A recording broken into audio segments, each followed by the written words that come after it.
inbox organized and make sure that the emails that you want saved are being saved with that new do not delete label. Remember that after 60 days, the servers will scan our emails and delete anything older than 60 days. So if you want to save emails in your inbox for reference later, then you definitely want to make sure that you apply this do not delete label. So we're going to talk about creating labels, managing those labels, and then getting those emails where we need them to be, right?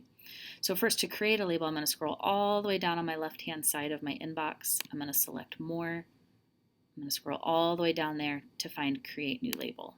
When I do that, the first one I'm going to create is my do not delete. Okay, it does need to have the capital letters in order for our system to see that correctly. And remember that do not delete cannot be nested. So that means that I cannot put any folders underneath this do not delete label, and I cannot put the do not delete label under anything else. It has to be a standalone label all by itself.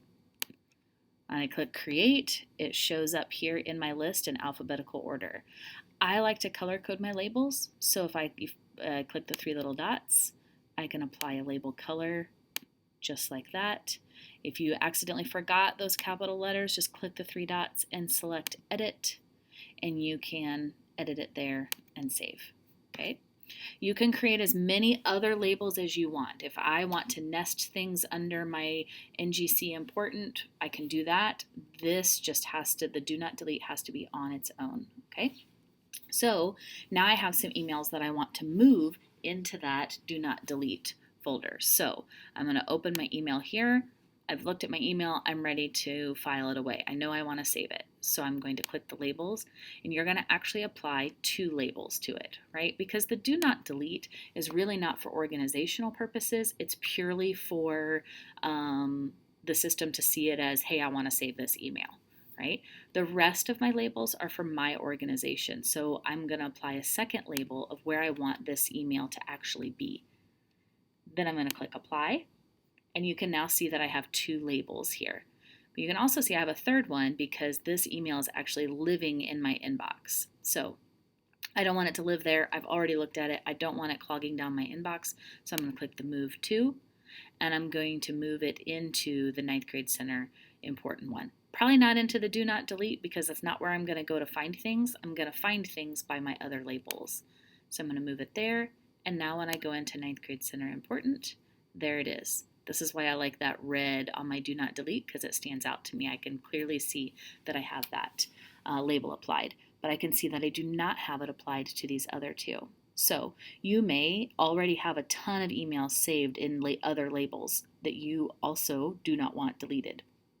So be sure to go into those other labels, and you don't have to do it one at a time. You can actually mass edit or bulk edit by selecting all and then clicking your label.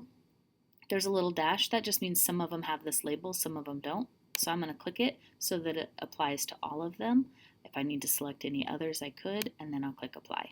And now you can see that it applied the do not delete to all of my labels. Okay, when I go back to my inbox, I can also mass edit from here. So if I click my 2 emails that I want to move, I can apply the label do not delete and ninth grade center important, apply. And then right from there, I can either use that move to button again, or I can click and drag where I want it to be. Okay, these numbers only show up here because I have unread messages, and that's why the words are bolded also. Okay, that's all you have to do to make sure that your emails save. Be sure to email me or stop me and ask if you have any questions about getting yours set up just right.